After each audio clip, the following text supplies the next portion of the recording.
In this video, I will be talking about gambling. Growing up in Utah, I have never been around gambling or lottery, only a few times a year when we would go on vacation.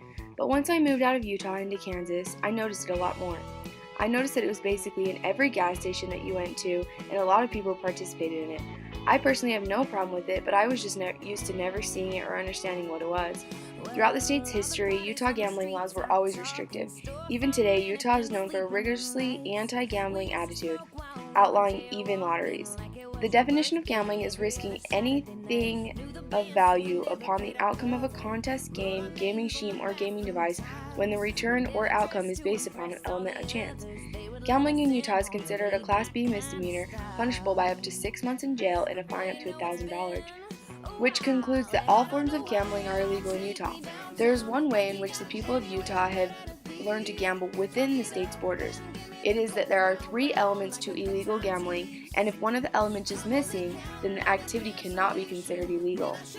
Currently in Utah, there is no bill that would regulate or legalize daily fantasy sports, but according to U.S. Gambling News, the Utah restrictive approach towards gambling, daily fantasy sports will be probably banned in the state someday.